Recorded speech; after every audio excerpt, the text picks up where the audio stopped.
আলহামদুলিল্লাহ। এই সূরাটির নাম সূরা বানী ইসরাইল। বানী ইসরাইল শব্দের অর্থ কি জানেন? বানী ইসরাইল শব্দের অর্থ হচ্ছে, একটা অর্থ হচ্ছে ইহুদি জাতি।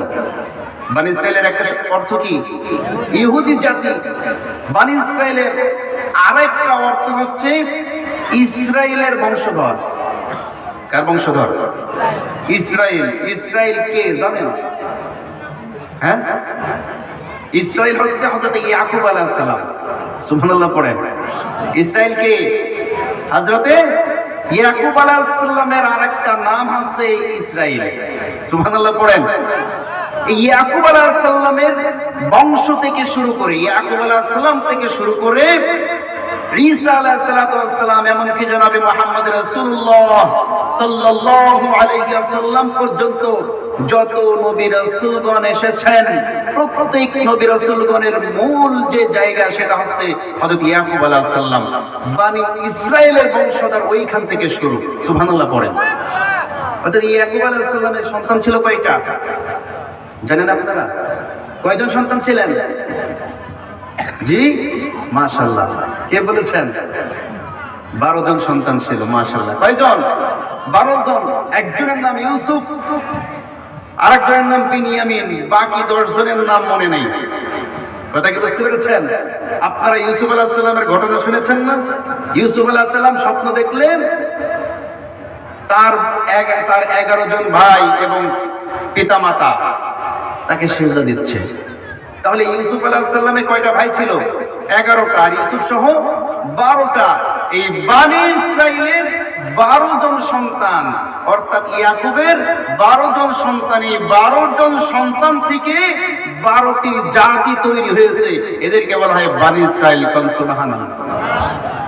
আল্লাহ রাব্বুল আলামিন সে কথা কোরআনের মধ্যে বলে দিয়েছেন, তোমরা যদি এই সমাজের বুকে ন্যায় ও ইনসাফ কায়েম করতে চাও, তোমরা যদি সমাজের বুকে নেতৃত্ব স্থানে যেতে চাও, তাহলে তোমাদেরকে আমি যেই শর্ত দিচ্ছি এই একই শর্ত দিয়েছিলাম তোমাদের পূর্বে বনি ইসরাইলদেরকে। সুবহানাল্লাহ বলেন। আল্লাহ পাক রব্বুল আলামিন বলেন যে আমি বনি ইসরাইলদেরকে যে শর্ত দিয়েছিলাম, মিনহুম 12 নাকিয়া, তাদের 12টি গোত্রের জন্য 12 জন নাকিব তাদের নিযুক্ত ছিল। অর্থাৎ 12টি গোত্রের 12 জন প্রধানমন্ত্রী বা 12 জন নেতা তাদের ছিল। এই 12 জন নেতাদেরকে আমি আল্লাহ পাক রব্বুল আলামিন শর্ত দিয়েছিলাম, লা ইন আকামতুমুস সালাতা ওয়া আতাউজ যাকাত। জোরে বলুন আল্লাহু আকবার। আমি আল্লাহ সর্বাবস্থায় তোমাদের সঙ্গে আছি। লা ইন আকামতুমুস সালাত, যদি তোমরা সমাজের বুকে সালাত প্রতিষ্ঠিত করতে পারো, অর্থাৎ আল্লাহর হুকুমকে পালন করতে পারো যথাযথভাবে, আমি আল্লাহ পাক রব্বুল আলামিন সর্বাবস্থায় তোমাদেরকে এই জনপদের নেতৃত্ব বানিয়ে দেব। সুবহানাল্লাহ। আমার ভাইরা, আমার বন্ধুগণ, এই জন্য সূরাতুল বনি ইসরাইল অর্থাৎ ইসরায়েলের পরিবার অথবা ইহুদি জাতি, এই সূরাটির মধ্যে আয়াত আছে 111টা। কয়টা আয়াত? 111টা। এই সূরাটির নামকরণ করা হয়েছে, এই সূরার প্রথম আয়াতে বনি ইসরাইল শব্দটি উল্লেখ আছে, ওইখান থেকে এই সূরাটির নামকরণ করা হয়েছে। এই সূরাটির মধ্যে 12টি রুকু আছে। কয়টা রুকু? 12টি রুকু। এই সূরার শুরুতে আল্লাহ পাক রব্বুল আলামিন একটা বিস্ময়কর ঘটনা আমাদের সামনে উল্লেখ করে, সেই ঘটনার মাধ্যমে আল্লাহর নবীকে আল্লাহর কাছে নিয়ে গিয়া সেইখান থেকে আল্লাহর নবীকে 17টি দফা দিয়া। কয়টি দফা? আমাদের দেশে দফা আছে না? দফা কয়দিন আগে দেখছিলেন না? 7 দফা, 14 দফা, 13 দফা। শেষ পর্যন্ত বললো এক দফা এক দাবি, কবে যাবি কবে যাবি। ঠিক কিনা? আল্লাহ রাব্বুল আলামিন আল্লাহ নবীকে তার কাছ থেকে এনে 17টি দফা দিয়া সমাজ পরিচালনা করার জন্য যেই 17টি দফা দিয়ে আমাদেরকে পাঠিয়েছিলেন, সেই 17টি দফার শুরু থেকে আমি তেলাওয়াত করেছি। আল্লাহ পাক রব্বুল আলামিন সেই কথাই সূরাতুল বনি ইসরাইলের প্রথমে শুরু করছেন, সুবহানাল্লাযী أسرى بعبده ليلا من المسجد الحرام إلى المسجد الأقصى الذي باركنا حوله لنريه من آياتنا إنه هو السميع البصير جربنا الله أكبر যে কোনো বিস্ময়কর ঘটনা আশ্চর্যজনক ঘটনা অলৌকিক ঘটনা যখন বর্ণনা করা হয় এই ঘটনা শোনার সঙ্গে সঙ্গে বলতে হবে সুবহানাল্লাহ কি বলতে হবে সুবহানাল্লাহ বিরাট বড় একটি পাহাড় দেখলেন আমরা বলবো কি সুবহানাল্লাহ কক্সবাজারে গিয়েছি বিরাট বড় বড় ঢেউ আসছে আমরা বলবো সুবহানাল্লাহ বড় কিছু দেখলে বা আশ্চর্যজনক কিছু দেখলে বলতে হয় সুবহানাল্লাহ কিন্তু আমরা আশ্চর্যজনক কোন জিনিস দেখলে বলি ওয়াও কি বলে ওয়াও মানে খুব বিরাট কিছু দেখে ফেলেছে কি জানি একটা হয়ে গেছে ওয়াও ওয়াও বলতে হবে কি বলতে হবে সুবহানাল্লাহ কি বলবেন এখন থেকে সুবহানাল্লাহ কত বড় পাহাড় ঠিক কি না বলা যাবে তো ইনশাআল্লাহ ওয়াও বললে সব হবে না সুবহানাল্লাহ বললে সব হবে তাহলে সুবহানাল্লাহ বলে অসুবিধা আছে আমার ভাইয়ের আল্লাহ পাক রব্বুল আলামিন শুরু করছেন সুবহানাল্লাযী আসরা বিআবদিহি লাইলা কত পবিত্র সে আল্লাহ পাক রব্বুল আলামিন ঘোষণা করছেন আসরা বিআবদিহি লাইলা এক রাত্রে আমি আমার গোলামকে ভ্রমণ করিয়েছি কোন সুবহানাল্লাহ আল্লাহর গোলাম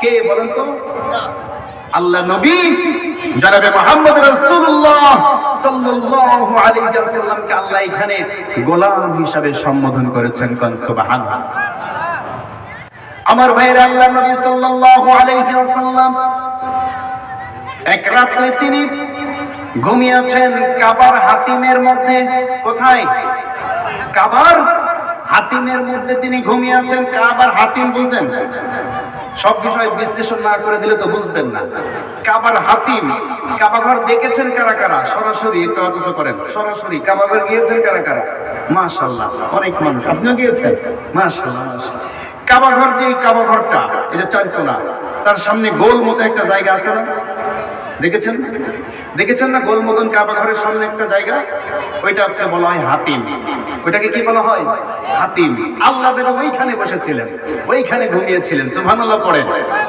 আমরা অনেক সময় শুনেছি মেরাজের ঘটনা শুনতে গিয়া অনেকে বলে আল্লাহর নবী ঘুমায়া ছিল কোথায় বলেন তো দেখি কোথায় ঘুমিয়েছিল অনেকে বলে যে আল্লাহর নবী ঘুমিয়েছিল উম্মে হানির ঘরে কোথায় উম্মে হানি যদিও সম্পর্কে আল্লাহ রাসূলের তিনি ফুফু এরপরেও যখন নাস্তিকরা এই কথাটা শুনেছে সঙ্গে সঙ্গে আল্লাহ রাসূলের বিরুদ্ধে অপবাদমূলক দৃষ্টি নিক্ষেপ করে বলছে একজন নবী একজন পুরুষ একজন যুবক সে কেমনে একজন মহিলার ঘরে রাত্রিবেলায় ঘুমিয়ে থাকে নাউজুবিল্লাহ পড়লেন না এজন্য সঠিক হাদিস বুখারী শরীফে যেটা লেখা আছে এটা হচ্ছে আল্লাহ নবী সাল্লাল্লাহু আলাইহি ওয়াসাল্লাম মেরাজের রাতে ঘুমিয়েছিলেন কাবার হাতিমে কোথায় কাবার হাতিমে এই হাতিমের একটা প্রেক্ষাপট আছে বলবো শুনবেন কেন এই হাতিমটা বাইরে থাকলো এই হাতিমটা কিন্তু কাবারই অংশ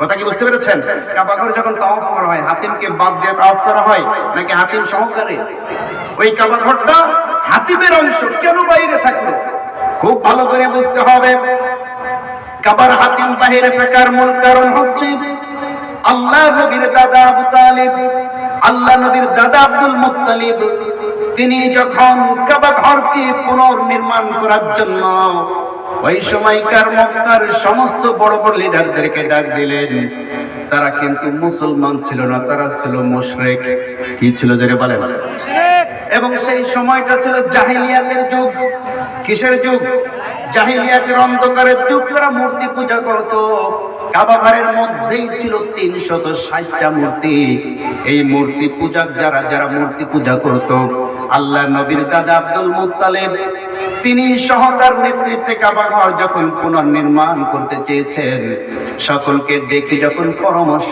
করলেন, পরামর্শের মধ্যে একটা পরামর্শ হলো আমরা আল্লাহর ঘর নির্মাণ করব, কিন্তু আল্লাহর ঘরের মধ্যে কোনো হারাম টাকা ঢুকাবো না। কোন সুবহানাল্লাহ। তারা কিন্তু কি মুশরিক, কিন্তু তাদের মুশরিক হওয়ার পরও আমাদের চাইতেও তাদের ঈমান অনেক পাকা ছিল। কথা বলছেন না কেন? যদিও তারা মূর্তি পূজা করতো, তারা মূর্তি কেন পূজা করতো? আল্লাহ পাক রব্বুল আলামিন বলছেন যে তাদেরকে যদি তুমি প্রশ্ন করো কেন তোমরা মূর্তি পূজা করো, তারা তোমাদের কথার জবাব দেয়া বলবেন না না'বুদুহুম ইল্লা লিয়ুকাররিবুনা ইলাল্লাহি যুলফা। জোরে বলুন আল্লাহু আকবার। তাদেরকে প্রশ্ন করা হয় কেন তোমরা এই মূর্তিদেরকে পূজা করো, তারা সাথে সাথে উত্তর দেয় মা না'বুদুহুম, আমরা এই মূর্তিগুলোকে পূজা করি না, তবে হ্যাঁ ইল্লা লিয়ুকাররিবুনা ইলাল্লাহি যুলফা, এই মূর্তির কাছে আমরা এই কারণে আসি কারণ এই মূর্তির মাধ্যমে আমরা আল্লাহর কাছাকাছি পৌঁছাইতে চাই। মূর্তির মাধ্যমে ওরা আল্লাহর কাছাকাছি পৌঁছাইতে চায়, মূর্তিকে ওরা আল্লাহ বলে উপাসনা করে না। কি কথা কি বুঝতে পেরেছেন আমার ভাইয়েরা? তারা বলছে আল্লাহর ঘর নির্মাণ করব, আল্লাহর ঘর নির্মাণ করতে গিয়া কোন হারাম টাকা আমরা তার মধ্যে ঢুকাবো না, সুতরাং তোমাদের যার যার হালাল উপার্জন যা আছে সেইগুলো একত্রিত করো। আচ্ছা বলেন তো হারাম টাকার সংখ্যা বেশি হয় নাকি হালালের সংখ্যা বেশি? হারাম বেশি হয়, হালাল উপার্জন কম থাকে। সকলে মিলে যখন হালালের টাকা, হালাল উপার্জনের টাকা একত্রিত করল, হিসাব করে দেখা গেল যেই টাকাগুলো জমা হয়েছে এই টাকা দিয়া কাবা ঘর যদি নির্মাণ করা হয়, হাতিম সহ নির্মাণ করতে গেলে টাকায় কুলাবে না। যদি হাতিমকে বাহিরে রেখে নির্মাণ করা হয় তাহলে টাকাই হয়ে যাবে। কথা কি বুঝতে পেরেছেন? সুতরাং আমরা কি করব? আব্দুল মুত্তালিব বললেন যে আল্লাহর ঘরের মধ্যে এক পয়সা পরিমাণ, এক বিন্দু পরিমাণ হারাম টাকা আমরা ঢুকাবো না। দরকার হয় হাতিম বাহিরে থাক, হাতিমকে বাহিরে রেখেই আমরা কাবা ঘরটি নির্মাণ করব। বর্তমান যেই স্ট্রাকচারে কাবা ঘরটি নির্মাণ করা আছে এই স্ট্রাকচারটা আব্দুল মুত্তালিব সহ ওই সময়কার লিডাররা তৈরি করেছেন। কোন সুবহানাল্লাহ। এই জন্য কাবার হাতিমটা বাহিরে থেকে গিয়েছে আর ওই অবস্থাতেই এখনো পর্যন্ত আছে। আল্লাহু আকবার বলেন। তাহলে দেখেন তাদের ঈমান কি ছিল, তাদের চিন্তাধারা কেমন ছিল যে আল্লাহর ঘর তারা নির্মাণ করবে, কিন্তু আল্লাহর ঘর নির্মাণের মাধ্যমে কোনো হারাম টাকা তার মধ্যে ঢুকাবে না। আর আমরা জনমের মতো মসজিদ বানাই, জনমের মতো টাইলস করি, 2 তলা করি, 1 তলা করি, 5 তলা করি, টাকা বান্ডিল পাইলেই হইছে। এই টাকা কি হালাল নাকি হারাম যাচাই বাছাইও করি না। যদি জানিও যে হারাম উপার্জন করে, যদি জানিও এলাকার সবচেয়ে বড় সুদখোর টাকা দিচ্ছে, এরপরও টাকা নিয়া সুবহানাল্লাহ কইয়া পকেটের মধ্যে ঢুকাইয়া তার জন্য আরো দোয়া করি, আল্লাহ ওকে আরো বেশি করে সুদ খাওয়া তৌফিক দাও। কোন আমিন। কথা বলছেন না কেন? এমন হয় কি হয় না? হয় কি হয় না? সুদখোরের টাকা দিয়া মসজিদ বানানো হয়, ঘুষখোরের ঘুষের টাকা দিয়া মসজিদ বানানো হয়, জনগণের হক নষ্ট করে দিয়া টাকা নিয়ে এসেছে সেই টাকা দিয়ে মসজিদ বানানো হয়। একজনের ইট চুরি করে নিয়ে আসছে, আরেকজনের জায়গা জমি ফাঁকি দিয়ে নিয়ে আসছে, ওই টাকা দিয়ে মসজিদ বানানো হয়। এই কারণে জনমের মতো আমরা সেজদা দেই, আমাদের এই সেজদা আল্লাহর দরবারে পৌঁছায় না। কথা বলছেন না কেন? কারণ যেখানে দিচ্ছেন সেজদার টাইসটা তো হারাম টাকায় কেনা। কথা বলছেন না কেন? কিন্তু আল্লাহর নবীর ঘর, আল্লাহর নবীর মসজিদে নববীর উপরে ছাদও ছিল না, খেজুর পাতার ছাউনি ছিল। কি ছিল? খেজুর পাতার ছাউনি। নিচে পাকা করা ছিল না, মাটির উপরে সেজদা দিত। এই সেজদা আল্লাহর আরশ পর্যন্ত পৌঁছে যেত। সুবহানাল্লাহ। এজন্য মসজিদ পাকা করা নয়, ঈমান মজবুত করেন, সেজদা দিবেন, আল্লাহ কবুল করে নেবেন। ঠিক কি না? এজন্য মসজিদ মাদ্রাসায়, বিশেষ করে মসজিদে কোনো হারাম টাকা কেউ নেবেন না। দরকার নেই মসজিদ টাইস হওয়ার দরকার নেই, মসজিদ 2 তলার কোনো দরকার নেই। হারাম টাকা দিয়ে আমরা মসজিদ বানাবো না। করা যাবে ইনশাআল্লাহ? করা যাবে। এবং কোন হারাম খোরকে আমরা মসজিদের সভাপতিতে রাখবো না। কথা বলছেন না কেন?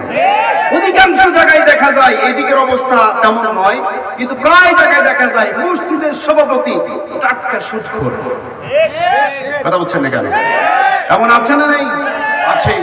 এই ধরনের মসজিদ কমিটির সভাপতির নেতৃত্বে যে ইমামই হতে পারে আর সভাপতিকে সুদ ছাড়তে না পারে, আল্লাহর কসম করে বলছি ওই ইমাম আমাদের মধ্যে যার আগুন বক্ষণ করছে। কথা বলেন ঠিক কিনা? এবং ওই সভাপতির আন্ডারে কমিটিতে বাকি যারা আছে এরা যদি প্রতিবাদ না করে ওই সভাপতির বিরুদ্ধে এই কমিটিকেও আল্লাহর দরবারে জবাব দেওয়া লাগে। কথা কি বুঝতে পেরেছেন? কষ্ট পেয়েছেন? রাগ করলেন? আমার ভাইয়েরা, আমার বন্ধুগণ, আল্লাহ নবী কাবার হাতিমের উপরে বসে আছেন। এমন সময় দুইজন ফেরেশতা এসে আল্লাহ নবী সাল্লাল্লাহু আলাইহি ওয়াসাল্লামকে জমজম কুয়ার পাশে নিয়ে গেলেন। কোথায় নিয়ে গেলেন? জমজম কুয়ার পাশে নিয়ে গেলেন। জমজম কুয়ার পাশে নিয়ে গিয়ে আল্লাহ নবীকে শুয়ে ফেলে এরপরে বুকের উপরে চিরে ফেললেন। ভেতর থেকে কলিজাটা বাহির করে জান্নাত থেকে একটি পেয়ালা নিয়ে এসে ওই পেয়ালাটির উপরে রেখে আল্লাহ নবীর এই কলিজাটা সুন্দর করে ধৌত করে, আমার ভাইরা এখানেও একটা কথা আছে, সেই কথাটি হচ্ছে যে আমরা অনেক সময় বর্ণনা করতে গিয়া বলি অথবা শুনি যে আল্লাহ নবীর কলিজার মধ্যে, অন্তরের মধ্যে কালো একটা কি যেন ছিল, ওইটা বাহির করা হয়েছে। আসলে কিন্তু ঘটনা এটা নয়। আল্লাহ নবীর অন্তর, এটাকে আপনার আমার অন্তর নাকি? কথা বলছেন না কেন? শিশুকাল থেকে 40 বছর বয়স পর্যন্ত কাফের মুশরিকদের সাথে বড় হয়েছে, ঠিক কি না? সেই মুশরিকরা, সেই কাফেররা আল্লাহর নবীর সার্টিফিকেট দিয়েছেন আল আমিন, তার মানে জীবনে কখনো মিথ্যা বলেন নাই। সুবহানাল্লাহ বলেন না? যে ব্যক্তি শিশুকাল থেকে বড় হওয়ার আগ পর্যন্ত জীবনে কখনো কোনোদিন, এখানে কিস শব্দটা আসছে, একটু আসেন, আপনি আসলে বুঝতে পারবেন, খুব ভালো করে বুঝবেন। শিশুকাল থেকে 40 বছর পর্যন্ত আপনাদের এলাকায় যারা আছে, ছোটবেলা থেকে আমরা একসাথে বড় হয়েছেন, আপনারা কি জানেন না যে এই ব্যক্তিটা কেমন? কিছু মনে করেন না? আপনারা কি জানেন না যে ইনি কেমন? যারা একসাথে বড় হয়েছেন উনি কেমন আপনারা চেনেন না নাকি? ঠিক তেমনি ভাবে মুহাম্মদ সাল্লাল্লাহু আলাইহি ওয়াসাল্লাম ছোটবেলা থেকে যাদের সামনে বড় হয়েছে, যাদের সঙ্গে বড় হয়েছে, তারা বলেছে শিশুকাল থেকে শুরু করে 40 বছর বয়স পর্যন্ত তিনি কখনো ঠাট্টা করেও মিথ্যা কথা বলেন নাই। ঠিক হয়ে গেছে? সুবহানাল্লাহ বললেন না? ঠাট্টা করে, ইয়ারকি করেও কখনো মিথ্যা কথা বলেন নাই। যে ব্যক্তি কখনো মিথ্যাই বলেন নাই তার অন্তরে কালো দাগ পড়তে পারে? আসতে বলবেন না পারে? তাহলে আল্লাহর নবীর এই কলিজা বাহির করে কি করা হলো? খুব ভালো করে বুঝতে হবে। আমরা যে মোবাইল গুলা ব্যবহার করি, এই মোবাইল গুলার মধ্যে দেখবেন এই মোবাইলের মধ্যে জিবি আছে। জিবি কি আছে? জিবি মানে কি? ধারণ ক্ষমতা। কথা কি বুঝতে পেরেছেন? সব মোবাইলে কি একই রকম ধারণ ক্ষমতা নাকি? না। আপনি 25,000 টাকার একটা সেট কিনবেন, তাতে থাকতে হচ্ছে 256 বা 128 এরকম থাকবে, ঠিক কি না? 1 লক্ষ টাকা দিয়ে একটা সেট কিনবেন, তাতে আরো অনেক অনেক বেশি ধারণ ক্ষমতা থাকবে। সুতরাং এক এক সেটের এক এক রকম জিবি ধারণ ক্ষমতা, ঠিক কি না? যারা বলেন স্যামসাং সেট একরকম, আইফোনের কোয়ালিটি আবার আরেক রকম, ঠিক কিনা? যারা বলেন আমার ভাইরা, 5,000 টাকা দামের সেটে যদি একটা ছবি তোলেন, আর আইফোন ওই যে কি জানি আছে, নামটা মতো সাথে জানি না, ওইগুলা দিয়ে যদি একটা ছবি তোলেন, দুই ছবির মর্যাদা কি একরকম হবে নাকি? আসতে বলবেন একরকম হবে। এই জন্য আল্লাহ নবীকে কেন বুকটা চিরা হলো? তাফসীরের মধ্যে লেখা হয় আল্লাহর নবীকে আল্লাহ পাক রব্বুল আলামিন নিয়ে যাবে আরশে। সুবহানাল্লাহ পড়েন। কোথায় নিবে? কোথায়? আরশের উপরে নিয়ে যাবেন। কিন্তু এই পৃথিবীর যে জিসিম, পৃথিবীর যে অবস্থা, পৃথিবীর বসবাসের উপযুক্ত করে এই দেহটা তৈরি করা, এই অন্তরটা তৈরি করা, এই কলিজাটা তৈরি করা, এর মধ্যে যতটুকু ধারণ ক্ষমতা ছিল এই ধারণ ক্ষমতা নিয়ে আল্লাহর নবী আরশে আজিম পর্যন্ত পৌঁছাবে এইটা সম্ভব ছিল না। এই কারণে আল্লাহর নবীর কলিজাটা বাহির করে র‍্যাম অর্থাৎ জিবি বেশি করে বৃদ্ধি করে ওইখানে র‍্যাম ফিট করে আল্লাহর নবীকে আবার আগের মতো বানায়া দিলেন। সুবহানাল্লাহ। যাতে আল্লাহর কাছে যাওয়ার মতো উপযুক্ত তিনি হতে পারেন এবং আল্লাহ যেইগুলো দেন ওইগুলো ধারণ করার ক্ষমতা আল্লাহর নবী যাতে তৈরি হতে পারেন। এবং পরবর্তীতে এসে এতদিন ছিলেন তিনি সামাজিক নেতা। কি নেতা? আসতে বলবেন না, কি নেতা? আল্লাহ নবী মক্কায় বসবাস করেছেন কত বছর? কথা বলছে না। কত বছর মক্কায় বসবাস করেছেন? কত বছর? 53 বছর। মক্কায় কত বছর বসবাস করেছেন? 53 বছর মক্কায় ছিলেন।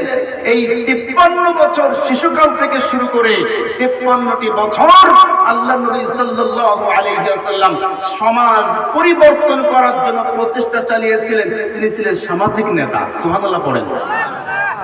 কিন্তু এবার আল্লাহ নবীকে আল্লাহ পাক রব্বুল আলামিন মক্কা থেকে হিজরত করাইয়া মদিনার জমিনে নিয়া মদিনাকে একটি রাষ্ট্র বানাইয়া সেই রাষ্ট্রের প্রধান হিসাবে আল্লাহ নবীকে আল্লাহ পাক রব্বুল আলামিন নিয়োগ দিবেন। রাষ্ট্রপ্রধান হতে গেলে যে স্ট্রাকচার গুলো দরকার, রাষ্ট্রপ্রধান হতে গেলে যতটুকু যোগ্যতা অর্জন করার দরকার সেই সমস্ত যোগ্যতা যাতে আল্লাহর নবী এমনিতেই অর্জন করতে পারে, এই কারণে জিবি অ্যাটেস্ট করে আল্লাহর নবীকে আল্লাহর কাছে নেওয়া হয়েছিল। সুবহানাল্লাহ। কোন কালো জিনিস বাইর করা হয় না। আল্লাহর নবীর অন্তর কালো হতেই পারে না। ঠিক কিনা জানে বলেন আমার ভাইরা?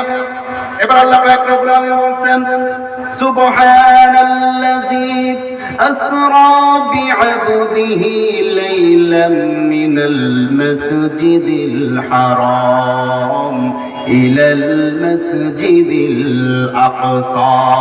জোরে বলুন আল্লাহু আকবার।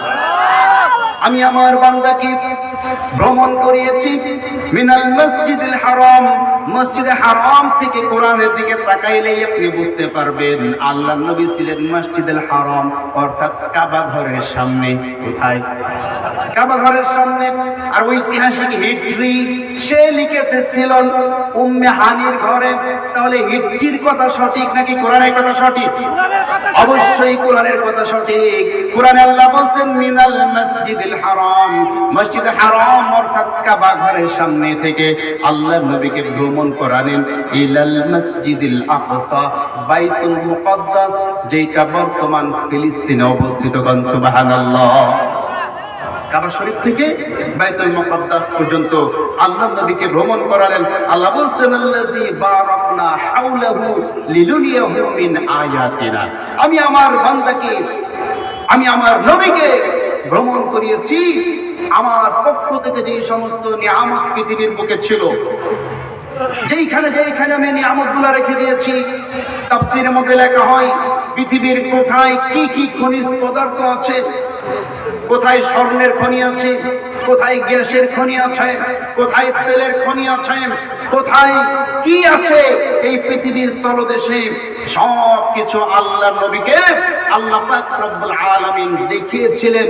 এবং সেই সমস্ত স্থানে আল্লাহ নবী ভ্রমণ করেছিলেন।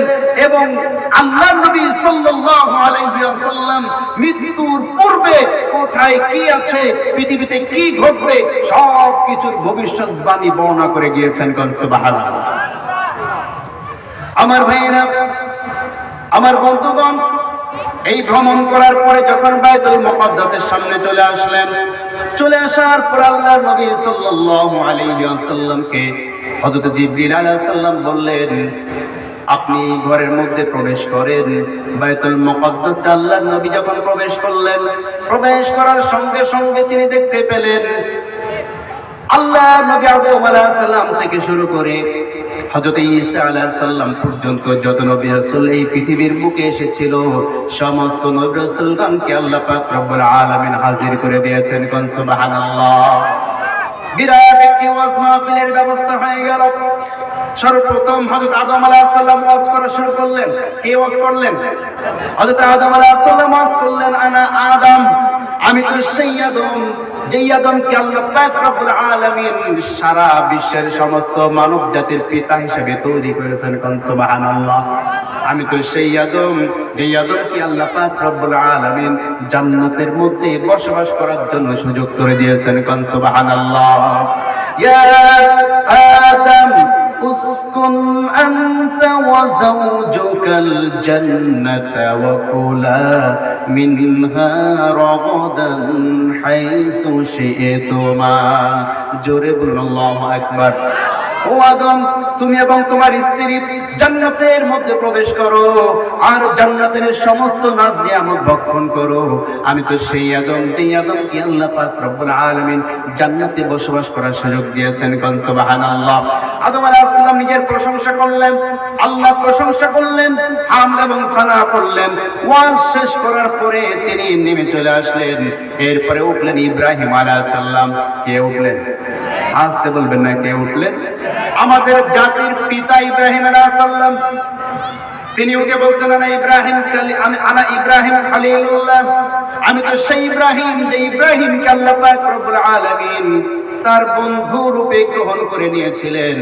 আমি তো আল্লাহর সেই বন্ধু ইব্রাহিম, যেই ইব্রাহিমের জন্য আল্লাহ ঘোষণা করে দিয়েছিলেন, ইয়া নার কুনি বারদান ওয়া সালামান আলা ইব্রাহিম ওয়া আরাদু বিহি কাইদান ফাজআলনাহুমুল আখসারিন। জোরে বলুন আল্লাহু আকবার। আমি তো সেই ইব্রাহিম, যে ইব্রাহিমকে আল্লাহ পাক রব্বুল আলামিন নমরুদের কঠিন আগুন থেকে বাঁচিয়ে দিয়েছিলেন, আমার জন্য নমরুদের আগুনকে ঠান্ডা করে দিয়েছিলেন। আমি তো সেই ইব্রাহিম, যে ইব্রাহিমকে আল্লাহ পাক রব্বুল আলামিন বৃদ্ধ বয়সে সন্তান দান করেছিলেন। কোন সুবহানাল্লাহ। আমি তো সেই ইব্রাহিম, যে ইব্রাহিমকে আল্লাহ পাক রব্বুল আলামিন সন্তান জবাই করার জন্য বলার পরে সন্তান যখন জবাই করতে গিয়েছি, আল্লাহ পাক সেই সন্তানকে জীবিত রেখে আমাকে সম্মানিত করেছেন। আমি তো সেই ইব্রাহিম, যেই ইব্রাহিমের মাধ্যমে আল্লাহ পাক রব্বুল আলামিন কাবা ঘর নির্মাণ করেছেন। কোন সুবহানাল্লাহ। এভাবে করে হযরত ইব্রাহিম আলাইহিস সালাম নিজের প্রশংসা করলেন, আল্লাহর প্রশংসা করলেন, ওয়াজ মাহফিল শেষ করলেন। মুসা আলাইহিস সালাম দাঁড়ালেন, আনা মুসা কালিমুল্লাহ। আমি তো সেই মুসা, যেই মুসাকে আল্লাহ পাক রব্বুল আলামিন নিজে মুসার সাথে কথা বলেছেন। কোন সুবহানাল্লাহ। আমি তো সেই মুসা, যেই মুসাকে আল্লাহ পাক রব্বুল আলামিন মুজিজা দান করেছেন। কি মুজিজা দান করেছেন? আল্লাহ বলছেন, ওয়া মা তিলকা বিয়ামিনিকা ইয়া মুসা قال هي عصاي أتوكأ عليها وأهش بها على غنمي ولي فيها مآرب أخرى। জোরে বলুন আল্লাহু আকবার। ওমা তিলকা বিয়ামিনিকা ইয়া মূসা। ও মূসা, তোমার হাতে ওটা কি? ক্বালা হিয়া আসাই। আমি যখন বললাম এটা আমার হাতে লাঠি, ইয়াতাওয়াক্কাউ আলাইহা ওয়া আহশু বিহা, আমি এই লাঠি দিয়া পথ চলি, গাছ থেকে পাতা পেড়ে পশু পাখিদেরকে পান করাই, পশুদেরকে পাতা পেড়ে দেই। আল্লাহ পাক বলেছেন, আলকিহা ইয়া মূসা। আমি যখন লাঠিটা ছেড়ে দিলাম, বিরাট একটি অজগর সাপ দেখতে পেলাম। আল্লাহ বলেছেন, খুযহা ওয়ালা তাখাফ, ওটাকে ধরো, ভয় পেও না। আমি আবার যখন এই সাপের গায়ে হাত দিলাম, সাপটা লাঠি হয়ে গেল। আল্লাহ পাক তো আমাকে সম্মানিত করেছেন, মুজিজা দান করেছেন। আল্লাহ নবী মূসাকে আল্লাহ পাক 9টা মুজিজা দিয়েছিলেন। কয়টি মুজিজা? 9টি মুজিজা দিয়েছিলেন। তার মধ্যে প্রধান 2টি, একটি হচ্ছে লাঠি ফালাইলে সাপ হয়ে যায়, দ্বিতীয়টি ওয়াজমুম ইয়াদাকা ইলা জানাহিকা তাখরুজ বাইদা মিন গায়রি সু, 2টা হাত যদি বগলের নিচে দিতেন, বাহির করার সঙ্গে সঙ্গে লাইট জ্বলতো হাতের মধ্যে। কোন সুবহানাল্লাহ। আমার ভাইরা, এরপরে মুসা বলছেন, আমি তো সেই মুসা, যে মুসাকে আল্লাহ পাক রব্বুল আলামিন ফিরাউনের কবল থেকে নাজাত দিয়ে দিয়েছিলেন। সুবহানাল্লাহ পড়েন। আমি তো সেই মুসা, যে মুসার মাধ্যমে আল্লাহ পাক রব্বুল আলামিন বনি ইসরাঈলদেরকে এত সম্মানিত করেছেন। আমি তো সেই মুসা, যে মুসাকে আল্লাহ পাক বনি ইসরাঈলের নবী বানিয়েছিলেন। এভাবে করে মুসা আলাইহিস সালাম নিজের প্রশংসা করলেন, আল্লাহর প্রশংসা করলেন, হামদ এবং সানা পড়ে ওয়াজ মাহফিল শেষ করলেন। ঈসা আলাইহিস সালাম দাঁড়ালেন, আনা ঈসা রূহুল্লাহ। আমি তো সেই ঈসা, যে ঈসাকে আল্লাহ পাক রব্বুল আলামিন আদম আলাইহিস সালামের মতন বাবা ছাড়া তৈরি করেছেন। কোন সুবহানাল্লাহ। আল্লাহ বলেন ইন্না মাসালা ঈসা ইনদাল্লাহি কামাসালি আদম খলাকাহু মিন তুরাবিন সুম্মা মিন নুতফা। জোরে বলুন আল্লাহু আকবার। আল্লাহ পাক বলেন ইন্না মাসালা ঈসা ইনদাল্লাহ, নিশ্চয়ই ঈসা আলাইহিস সালাম আল্লাহর কাছে কেমন কামাসালি আদম, আদম আলাইহিস সালাম যেমন। সুবহানাল্লাহ পড়েন। তাদের দুইজনকেই মাটি দ্বারা সৃষ্টি করা হয়েছে, কিন্তু ঈসা আলাইহিস সালামকে আল্লাহ পাক এই পৃথিবীর বুকে এনেছেন পিতাবিহীন। ঠিক কিনা জোরে বলেন। ঈসা আলাইহিস সালামের কি বাবা ছিল নাকি? বাবা ছিল না।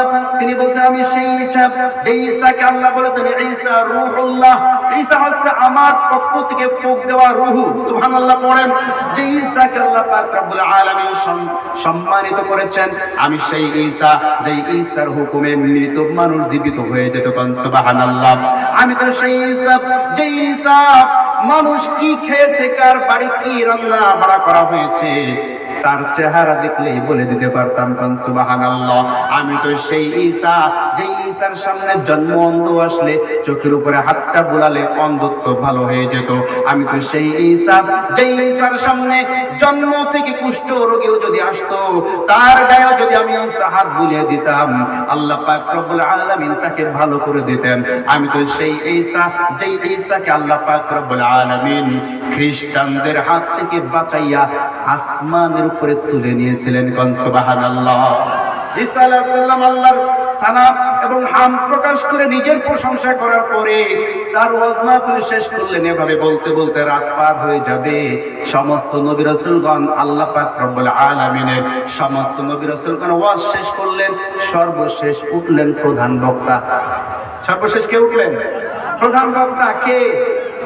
জনাবে মুহাম্মদ রাসূলুল্লাহ সাল্লাল্লাহু আলাইহি ওয়াসাল্লাম। তিনি উঠলেন আল্লাহর হামদ এবং সানা পেশ করার পরে বলছেন আনা মুহাম্মাদুর রাসূলুল্লাহ। বলেন সাল্লাল্লাহু আলাইহি ওয়াসাল্লাম। আনা ইবনে আব্দুল্লাহ, আনা ইবনুল করিম, ইবনুল করিম, আনা ইবনে যাবিহুল্লাহ। আরে আমি তো সেই মুহাম্মদ, যেই মুহাম্মদকে আল্লাহ নিজের বন্ধু রূপে গ্রহণ করেছেন। কোন সুবহানাল্লাহ। আমি তো সেই মুহাম্মদ, যেই মুহাম্মদকে আল্লাহ পাক রব্বুল আলামিন ইব্রাহিমের পুত্র জবিহুল্লাহ, সেই পুত্র জবিহুল্লাহর মতো আমাকেও জবিহুল্লাহ হিসেবে গ্রহণ করেছেন। কোন সুবহানাল্লাহ। কারণ ইব্রাহিম আলাইহিস সালামের সন্তান ইসমাইলকে যেমন জবাই করার হুকুম হয়েছিল, আব্দুল মুত্তালিবের সন্তান আব্দুল্লাহকেও কিন্তু জবাই করার জন্য বলা হয়েছিল। ঠিক কি না? আপনারা জানেন এই ওয়াজ করতে গেলে আরেক দিকে চলে যেতে হবে, ওই দিকে আমি যাবই না মোটে। যাই হোক, হযরত মুহাম্মদ রাসূলুল্লাহ সাল্লাল্লাহু আলাইহি ওয়াসাল্লাম আল্লাহর প্রশংসা করলেন, আল্লাহর গুণকীর্তন করলেন। আল্লাহর পক্ষ থেকে আল্লাহ নবীকে যে কত নিয়ামত দেওয়া হয়েছে, বলতে বলতে রাত শেষ হয়ে যাবে। সব নিয়ামতের শুকরিয়া আদায় করার পরে ওয়াজ মাহফিল শেষ হয়ে গেল। হযরত জিবরিল আলাইহিস সালাম আল্লাহ নবীর হাতটাকে ধরে সামনে নিয়া, সমস্ত নবী রাসূলদেরকে নিয়া সামনে পিছনে থুয়া আল্লাহ নবীর সামনে গিয়ে ইমামতি করলেন। ওইখান থেকে আল্লাহ নবীর নাম হয়ে গেল ইমামুল মুরসালিন। সুবহানাল্লাহ পড়ে। সমস্ত নবীদের ইমাম আমাদের নবী মুহাম্মদ রাসূলুল্লাহ সাল্লাল্লাহু আলাইহি ওয়াসাল্লাম। নামাজ শেষে সমস্ত নবী রাসূলগণ চলে গেলেন আল্লাহ নবীকে নিয়া, সঙ্গে জিবরাইল আল্লাহ নবীকে নিয়া। মেরাজ এইখান থেকে শুরু। এতক্ষণ যেটা শুনলেন এইটা হচ্ছে ইসরা। এতক্ষণ যা শুনলেন এটা কি? ইসরা। আর এখন থেকে মেরাজ শুরু। মেরাজের গল্প করতে করতে তো আমি অরিজিনাল কথা বলতে পারবো না, সংক্ষেপে বলি নাকি? কষ্ট হচ্ছে আপনাদের? যদি একটু সময় লাগে শুনবেন তো ইনশাআল্লাহ। একটু সময় দিবেন। এইখান থেকে মেরাজ শুরু। এইখান থেকে কি শুরু? মেরাজ শুরু। আমাদের সমাজে সিঁড়ি আছে না? সিঁড়ি কত প্রকার সিঁড়ি আছে। বাঁশ দিয়ে বানানো সিঁড়ি, কাঠ দিয়ে বানানো সিঁড়ি, এরপরে ইট দিয়ে বানানো ঘরের ছাদে ওঠার সিঁড়ি, লিফট আছে না? আবার মার্কেটে দেখবেন যে ওই যে কারেন্টের সিঁড়ি, দাঁড়িয়ে থাকবেন নিয়ে চলে গেল। ঠিক কিনা? হাঁটা লাগবে না। তা মানুষ তার নিজের সুবিধার্থে যে সিঁড়িগুলা তৈরি করেছে, এই সিঁড়ি তৈরি করার যে বুদ্ধি, যে ক্যাপাসিটি, এটা কে দান করেছেন? আল্লাহ দান করেছেন। আল্লাহ পাক রব্বুল আলামিন তার মেহমানকে উপরে উঠিয়ে নেবেন। আল্লাহ তার নবীর জন্য একটা সিঁড়ি পাঠালেন। সুবহানাল্লাহ পড়েন। মেরাজ শব্দের অর্থ হচ্ছে সিঁড়ি। মেরাজ শব্দের অর্থ কি? সিঁড়ি। মনে রাখবেন এগুলা। ঊর্ধ্বলোকে গমন করা, ঊর্ধ্বলোকে যাওয়ার জন্য, উপরে ওঠার জন্য যে সিঁড়ির প্রয়োজন, সেই সিঁড়ির নাম হচ্ছে মেরাজ। সুবহানাল্লাহ পড়েন। আল্লাহ নবীকে আল্লাহ পাক রব্বুল আলামিন মেরাজ করালেন। হযরত জিবরিল আলাইহিস সালামের সঙ্গে প্রথম আসমানে গেলেন। প্রথম আসমানে উঠে আসমানের দরজায় গিয়ে নক করলেন, দরজা খোলো, দরজা খোলো। উপর থেকে আওয়াজ আসলো, কে তুমি? বলছে, আমি জিবরাইল। সুবহানাল্লাহ পড়েন। তোমার সঙ্গে কে? বলছে, আমার সঙ্গে মুহাম্মদ। তাকে কি আসতে অনুমতি দেওয়া হয়েছে? বলছে, হ্যাঁ, অনুমতি দেওয়া হয়েছে। দরজা খোলা হলো। সুবহানাল্লাহ পড়েন। এইখানে একটা ছোট্ট শিক্ষা আছে, একটুখানি গ্রহণ করুন। ছোট্ট শিক্ষাটা হচ্ছে যে এই পৃথিবীর বুকে সর্বশ্রেষ্ঠ মানবের নাম কি? আসতে বলবেন না? সবাই বলছেন না। এই পৃথিবীর সর্বশ্রেষ্ঠ মানবের নাম কি? জনাবে মুহাম্মদ রাসূলুল্লাহ সাল্লাল্লাহু আলাইহি ওয়াসাল্লাম। আর আল্লাহর কাছে সর্বশ্রেষ্ঠ ফেরেশতার নাম কি? জিবরিল আলাইহিস সালাম। মাশাআল্লাহ। দেখেন, সর্বশ্রেষ্ঠ মানুষ আর সর্বশ্রেষ্ঠ ফেরেশতা একসাথে আসমানের দিকে যেতে চাচ্ছে। আসমানের দ্বার রক্ষী দরজা বন্ধ করে রেখেছে। প্রশ্ন করছে, কে? আমি জিবরাইল। সাথে কে? মুহাম্মদ। তাকে কি আসতে অনুমতি দেওয়া হয়েছে কিনা? কি বুঝলেন? তার মানে প্রথম আসমানের গেট খুলতে হলে আগে অনুমতি লাগবে। কার অনুমতি? আল্লাহ। কার অনুমতি? আল্লাহর অনুমতি লাগবে।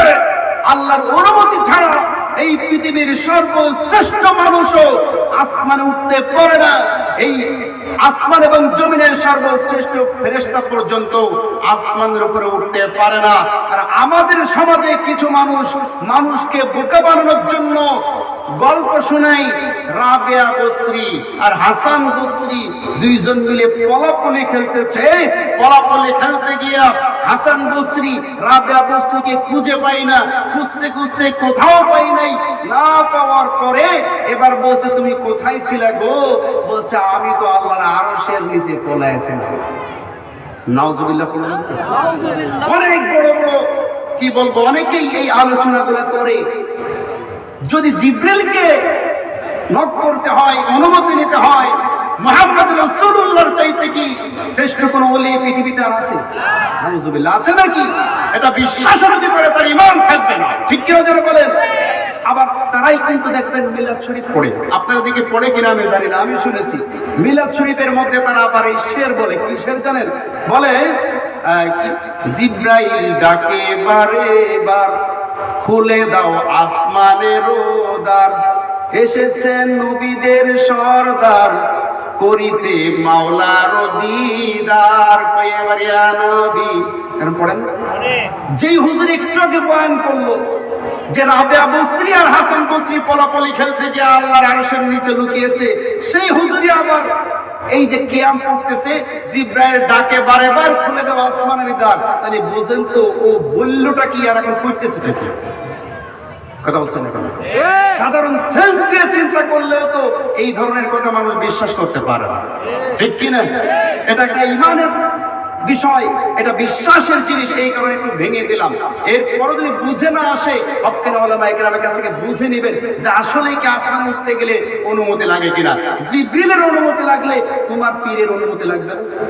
আল্লাহ রাসূলের যদি অনুমতি লাগে, তুমি যার কাছে মুরিদ হয়েছো তার কথা অনুমতি লাগে না? লাগে। এজন্য এই ভ্রান্ত ধারণা আমরা কেন নিব না? কথা বুঝতে পেরেছেন? আল্লাহ নবী বলেন, দরজা যখন খুলে দেওয়া হলো, আমি প্রথম আসমানে গেলাম। দ্বিতীয় আসমানে গিয়ে ওইভাবে প্রশ্ন করা হলো, কে? আমি জিবরিল। সাথে কে? মুহাম্মদ। আসতে বলা হয়েছে নাকি? হ্যাঁ, বলা হয়েছে। দরজা খোলা হলো। 7 আসমানের উপরে চলে গেলেন। প্রত্যেক আসমানে একজন করে নবী রাসূল বসেছিলেন। প্রত্যেকের সাথে দেখা হয়ে গেল। আর আজিমে যখন 7 আসমানের উপরে উঠলেন, ওই জায়গার নাম হচ্ছে সিদরাতুল মুনতাহা। জায়গাটার নাম কি? সিদরাতুল মুনতাহা। আল্লাহ সূরা নাজমের মধ্যে বলছেন, ইনদা সিদরাতুল মুনতাহা ইনদাহা জান্নাতুল মাওয়া ইয ইয়াগশাস সিদরাতা মা ইয়াগশা। জোরে বলুন আল্লাহু আকবার। সিদরাতুল মুনতাহায় যখন চলে গেলেন, ওইখানে একটা মসজিদ আছে, মসজিদের নাম আছে বাইতুল মামুর। মসজিদটার নাম কি? বাইতুল মামুর। এই মসজিদের সোজা সোজা আছে কাবা ঘর। আল্লাহু আকবার বলেন। কাবা ঘর যেখানে আছে, ওই কাবা ঘরের সোজা সোজা আছে বাইতুল মামুর। অনেক সময় দেখবেন যারা আকাশে ভ্রমণ করে, আকাশে ভ্রমণকারী, ওনারা অনেক সময় দেখবেন ছবি তুলে পাঠায় অথবা ভিডিও পাঠায়, আকাশে উড়তেছে, কিন্তু উড়তে উড়তে দেখা যায় যে সোজা আল্লাহর ঘর কাবা ঘর, ওই সোজা থেকে একটা লাইট সরাসরি আসমানের দিকে পৌঁছে গিয়েছে। সুবহানাল্লাহ। বাইতুল মামুরের সাথে কাবা ঘরের সম্পর্ক, এবং যত ফেরেশতারা এই পৃথিবীর বুকে নামে সব বাইতুল মামুর থেকে নামে। আল্লাহু আকবার বলেন। এই বাইতুল মামুরে একবারে ৭০,০০০ ফেরেশতা নামাজ পড়ে। কত হাজার? ৭০,০০০ ফেরেশতা পৃথিবীর শুরু থেকে আজ পর্যন্ত এবং কিয়ামত পর্যন্ত। ভালো করে বুঝবেন, একেবারে শুরু থেকে কিয়ামত পর্যন্ত ওই বাইতুল মামুর মসজিদে একবার যে ফেরেশতা নামাজ পড়ার সুযোগ পায়, কিয়ামতের আগ পর্যন্ত আর কোনো ফেরেশতা এখানে সুযোগ পাবে না। সুবহানাল্লাহ। এত বড় একটি মসজিদ, তার পাশে একটা গাছ আছে, বড়ই গাছ। কি গাছ? বড়ই গাছ। এই বড়ই গাছের বিরাট বড় বড় পাতা, প্রত্যেক পাতার উপরে এক একজন করে মানুষের নাম লেখা আছে। আল্লাহু আকবার বলেন। এই যে আপনি আমি বসে আছি, আমরা তো মনে করছি খাওয়া দাওয়া ফুর্তি করো, শুধু আনন্দ করো, কিন্তু আপনার আমার নামটাও কিন্তু ওই সিদরাতুল মুনতাহার বড়ই গাছের পাতার সাথে লটকানো আছে। আল্লাহ নবী দেখলেন কিছু পাতা কেবল গজাচ্ছে, ওইখানেও নাম আছে। কিছু পাতা একটু শক্ত হয়েছে, ওইখানেও নাম আছে। কিছু পাতা হলুদ হয়ে গিয়েছে, ওইখানেও নাম আছে। কিছু পাতা শুকিয়ে এখনই পড়বে, যেই পাতাটি শুকিয়ে পড়ার সঙ্গে সঙ্গে দুনিয়ার বুকে ওই ব্যক্তিটা মারা যায়। এই গাছের পাতায় যার নামটা লেখা আছে, ওই পাতা যখন শুকিয়ে নিচে পড়ে, পৃথিবীর বুকে ওই ব্যক্তি মারা যায়। সুবহানাল্লাহ বললেন না? আমার ভাইয়েরা, আল্লাহ নবী এই সময় এই দৃশ্যগুলো দেখে হঠাৎ করে সেখানে গিয়েছেন, নতুন জায়গা তিনি উপলব্ধি করছেন, মনে মনে একটু আতঙ্ক কাজ করে। ওই সময় তার সাথী জিবরিল বলছে, এখন আপনাকে একা একা যেতে হবে, আমি পারবো না। সুবহানাল্লাহ। আপনাকে এখন কি করতে হবে? একা একা যেতে হবে। মনে করেন যে আপনি দূরে কোথাও সফরে যাচ্ছেন, সফর সঙ্গে আপনার একজন ছিল, সে ওই এলাকা সব চেনে। এমন একটা স্থানে গেলেন যে স্থানটা দেখতে ভয়ঙ্কর, অনেক রাত হয়ে গিয়েছে। ভয়ঙ্কর স্থানে এসে রাত্রবেলায় আপনার সফর সঙ্গে যদি বলে এখন বাকি পথ আপনি একা যাবেন, আমি এখন যাব না, বলেন তো কেমন লাগবে? মানে মনটা খারাপ লাগবে, ভয় বাড়বে না কমবে? ভয় আরো বৃদ্ধি পেয়ে যাবে। আল্লাহ নবীর ভয়টা একটু বেড়ে গেল, তিনি আতঙ্কিত হয়ে গেলেন। তিনি দেখলেন কোনো আওয়াজ নেই, একেবারে সব কিছু চুপ, কোনো আওয়াজ নাই, খালি একটা আওয়াজ। সুবহানাল্লাহ পড়েন। আল্লাহ পাক রব্বুল আলামিন বলেন, ফালা তাসমাউ ইল্লা হামসা, কোনো আওয়াজ নাই, খালি খসখস খসখস আওয়াজ। কি আওয়াজ? খালি। যেমন খুব ভালো করে বুঝবেন, 2006 সাল 7 সালের আগে যারা এসএসসি পরীক্ষা দিয়েছে, এরা জানে যে পরীক্ষার হলে ওই সময় এদিকে তাকানো যেত না, কথাও বলা যেত না, খালি লেখা লাগতো। কথা বলছেন না কেন? বর্তমান যদি কমই মাদ্রাসা আশেপাশে থাকে, এদের পরীক্ষার সময় যাবেন, ওইখানে গেল দেখতে পাবেন, দেখবেন যে কোনো কি নাই, কথাবার্তা নাই, কোনো আওয়াজ নাই, খালি লেখার খসখসে কাগজের আওয়াজ। কথা কি বুঝতে পেরেছেন? আল্লাহ নবী বলেন, আমি যখন সিদরাতুল মুনতাহা পাড়ি দিচ্ছি, আমার মনটা একটু ভয় ভয় ভয় ভয় ভার হয়ে গিয়েছে।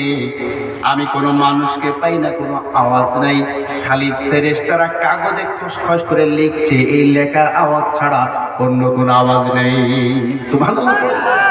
কিসের আওয়াজ? আপনার আমার সঙ্গে ফেরেশতা নিয়োজিত আছে। আছে না নেই? আছে। আপনি আমি কোথায় কি করছি, কোন অন্ধকারে পাপ করছি, কোন অন্ধকারে ভালো কাজ করছি, সব কিছু সবসময় লেখা থাকে। মানুষ কিন্তু সর্ব অবস্থায় কোনো না কোনো কাজে ব্যস্ত থাকে। থাকে কি থাকে না? আপনি ঘুমাচ্ছেন ওইটা একটা কাজ, কাজ কিনা? ওইটাও একটা কাজ। আপনি খাচ্ছেন ওইটাও কাজ। আপনি ভালো কাজ করছেন ওইটাও কাজ। আপনি মন্দ কাজ করছেন ওইটাও কাজ। এই সব কিছু মানুষের কাজ সব সময় লেখতে থাকে, যেখানে ওই জায়গার নাম হচ্ছে সিদরাতুল মুনতাহা। আল্লাহু আকবার। আল্লাহ নবী একে একে হাঁটছেন, মনে ভয় ভয় লাগছে। তিনি বলছেন আমি এই লেখার আওয়াজ ছাড়া অন্য কোনো আওয়াজ আমি পাই না।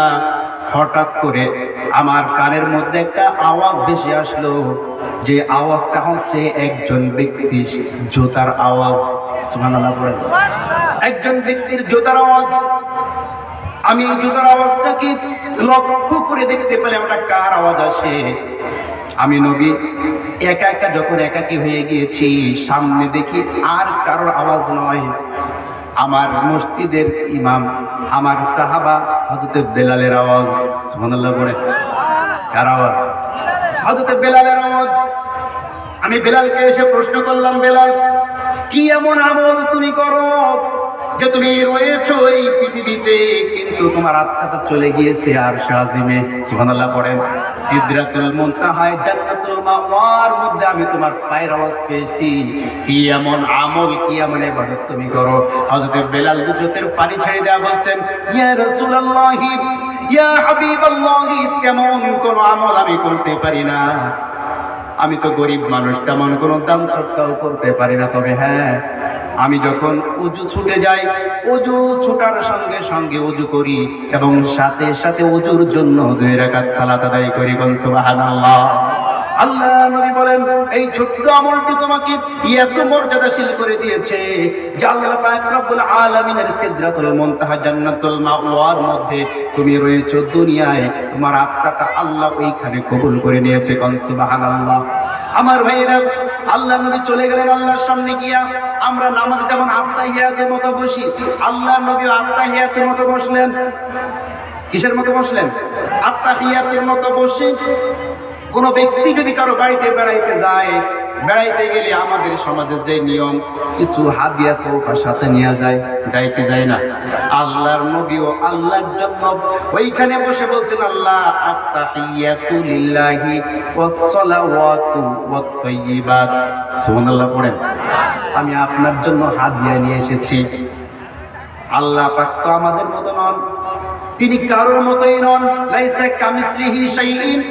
এজন্য আল্লাহ নবী কোনো খাবার নিয়ে যান নাই, নিয়ে গিয়েছেন আত্তাহিয়াত, সম্ভাষণ, ওয়াস সালাওয়াত ওয়াত তাইয়্যিবাত, আল্লাহর উপরে দুরূদ, আল্লাহর উপরে দয়া এবং রহমত চাওয়ার জন্য আল্লাহ নবী বলছেন এইটা আপনার জন্য হাদিয়া। সুবহানাল্লাহ পড়েন। আত্তাহিয়াতু লিল্লাহ ওয়াস সালাওয়াতু ওয়াত তাইয়্যিবাত। এটা বলার সঙ্গে সঙ্গে আল্লাহ পাক রব্বুল আলামিন বলছেন, আসসালামু আলাইকা আইয়ুহান নাবিয়্যু ওয়া রাহমাতুল্লাহি ওয়া বারাকাতুহু। তোমার এই সালাম, তুমি যে আমাকে হাদিয়া দিলা, আমি আল্লাহ তোমার এই হাদিয়া গ্রহণ করলাম এবং তুমিও গ্রহণ করো। আসসালামু আলাইকা, আমার পক্ষ থেকে শান্তি, আইয়ুহান নাবিয়্যু ওয়া রাহমাতুল্লাহ, এবং আমার পক্ষ থেকে রহমত, ওয়া বারাকাতুহু, আমার পক্ষ থেকে বরকত তুমি গ্রহণ করো। সুবহানাল্লাহ। আল্লাহ নবী কিন্তু আমাদের মতো স্বার্থপর নয়। আমরা হলে যা পেতাম নিজের পকেটের মধ্যে নিয়ে চলে আসতাম, ঠিক কিনা যারা বলেন? কিন্তু আল্লাহ নবী একা একা গ্রহণ করলেন না। আল্লাহ নবী সাল্লাল্লাহু আলাইহি ওয়াসাল্লাম সুন্দরভাবে বললেন, আমি গ্রহণ করলাম। ওয়া আলা ইবাদিল্লাহিস সালিহিন, কিয়ামত পর্যন্ত আমার যে সমস্ত বান্দারা নেক কাজ করবে তাদের জন্য আপনার এই দয়াটা আমি গ্রহণ করে নিলাম। সুবহানাল্লাহ। এই কথা শ্রবণ করার পরে হঠাৎ করে জিবরিল আলাইহিস সালাম এখানে উপস্থিত হয়ে ওই দুইজনের কথা, আল্লাহ এবং আল্লাহর রাসূলের কথার সাক্ষ্য দাতা হয়ে বলছেন, আশহাদু আল্লা ইলাহা ইল্লাল্লাহু ওয়া আশহাদু আন্না মুহাম্মাদান আবদুহু ওয়া রাসূলুহু। জোরে বলুন আল্লাহু আকবার। আল্লাহ নবীকে আল্লাহ পাক রব্বুল আলামিন এই সম্ভাষণটা শোনার পরে আল্লাহ পাক বললেন যে এইটা তোমার উম্মতের নামাজের মধ্যে আমি ফরজ করে দিলাম। সুবহানাল্লাহ পড়েন। আমার ভাইরা, এটা আমরা পড়া ওয়াজিব। আত্তাহিয়াত পড়া কি আছে বলবেন নাকি? ওয়াজিব। আবার কেউ কেউ ফরজ বলেছেন। যাই হোক না কেন, এটা নামাজের মধ্যে আল্লাহ পড়া আমাদের জন্য সিলেক্ট করে দিলেন। 50 ওয়াক্ত নামাজ দিলেন। কয় ওয়াক্ত? 50 ওয়াক্ত নামাজ দিলেন। আপনারা জানেন মুসা আলাইহিস সালামের সাথে দেখা হলো, কমতে কমতে থাকলো 5 ওয়াক্ত। কয় ওয়াক্ত? 5 ওয়াক্ত থাকলো। আল্লাহ পাক ঘোষণা করে দিলেন, আমার কথার কোনো রদ বদল হয় না, আমার বান্দারা পড়বে 5 ওয়াক্ত, সওয়াব পাবে 50 ওয়াক্তের। সুবহানাল্লাহ পড়েন। আল্লাহ নবীকে নামাজ দেওয়া হলো, আর সমাজ পরিচালনা করার জন্য 17টি দফা দেওয়া হলো।